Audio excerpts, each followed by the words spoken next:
இதுங்க வல்லாரைக்கீரைங்க. நம்ம ஏற்கனவே வீடியோ போட்டிருக்கிறேன். வல்லாரை வந்து இதுக்கு ஒரிஜினல் வல்லாரை தாங்க. இதில் இன்னொரு வல்லாரை கொஞ்சம் தடிமனாக இருக்குது.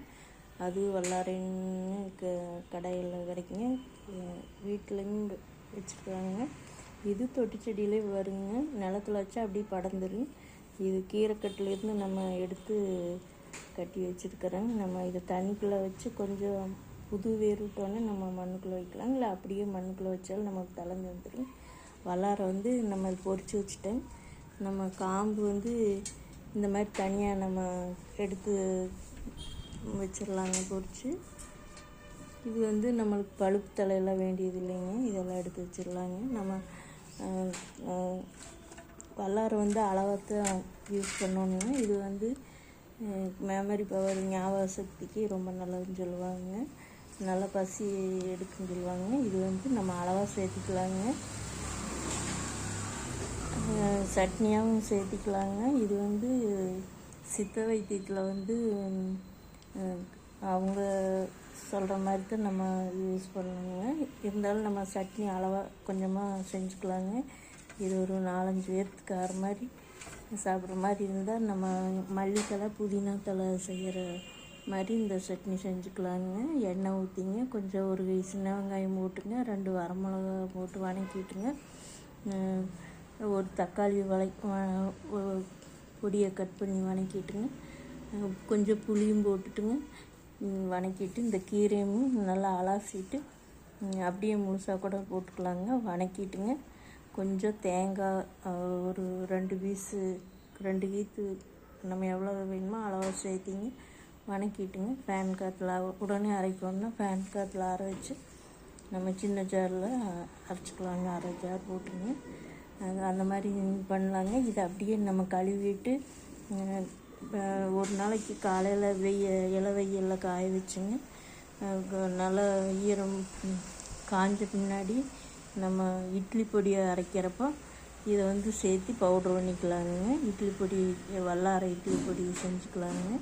இல்லை நம்ம நிறையா கிடச்சிதுன்னா இதை காய வச்சு பவுட்ரு பண்ணி வச்சு நம்ம சுடுதண்ணியில் போட்டு சூப்புலாம் வைக்கலாங்க. வச்சு குடிக்கிற மாதிரி கொஞ்சம் அளவாக சேர்த்துக்கலாங்க.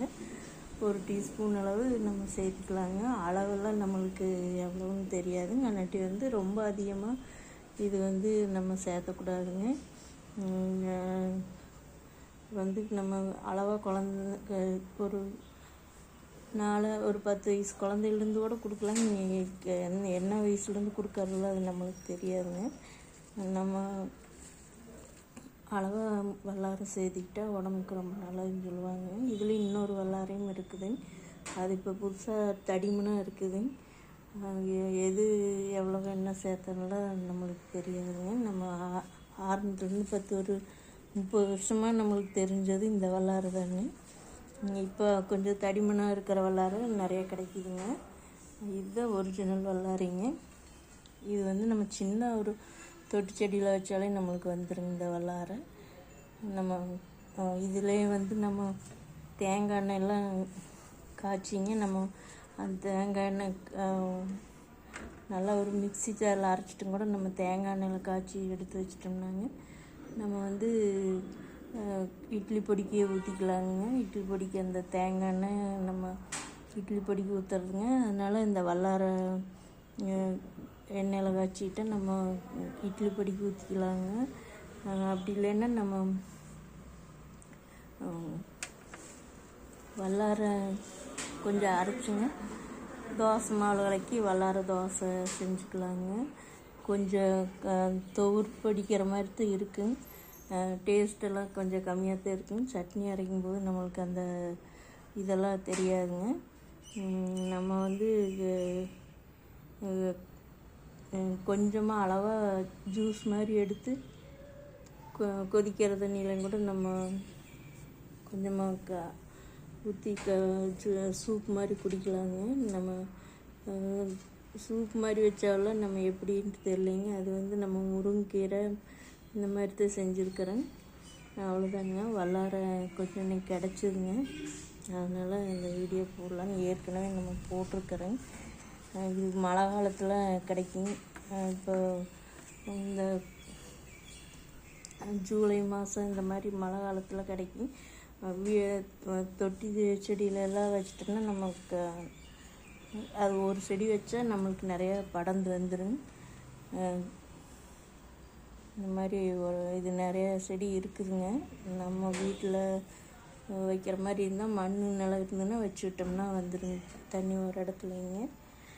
இதெல்லாம் ரொம்ப உடம்புக்கு நல்லது. இந்த வெரிகோஸ்ன்னு சொல்லிட்டு நரம்பு சுருட்டல்னு சொல்லி காலெல்லாம் ஒரே இடத்துல உட்காந்து வேலை செய்கிறவங்களுக்கு நரம்பு சுருட்டல்னு வெரிகோஸ்ன்னு அந்த இதுக்கு இந்த இலையை அரைச்சிங்க அப்படியே அந்த இடத்துல பத்து மாதிரி போடலான்னு சொல்கிறாங்க.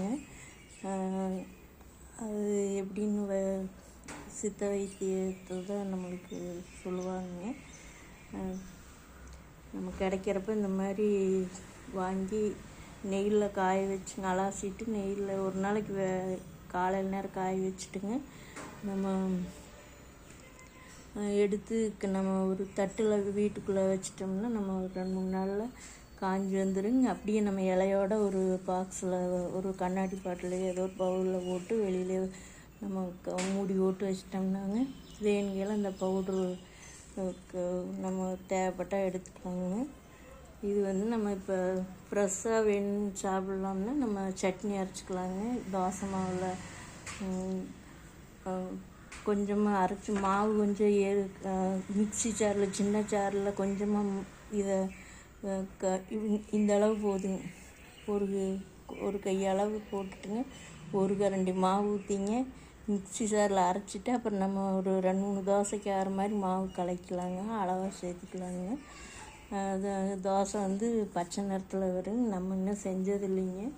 வெண்டைக்காய் வேணால் நம்ம தோசை கொஞ்சமாக அதே மாதிரி ஒரு கரண்டி மாவில் வெண்டைக்காய் ஒரு 2 வெண்டைக்காய் அறுத்து போட்டுங்க அரைச்சிங்க நம்ம கொஞ்சம் மாவு கலக்கி நம்ம வெண்டைக்காய் தோசையெல்லாம் செஞ்சுருக்கிறேங்க. இது நம்ம இட்லி பொடி மாதிரி செஞ்சுருக்கிறேங்க. சட்னி இன்னும் அரைச்சது இல்லைங்க. அவ்வளோதாங்க. நம்ம இன்னைக்கு வாங்கினதுனால இந்த வீடியோ போட்டேங்க.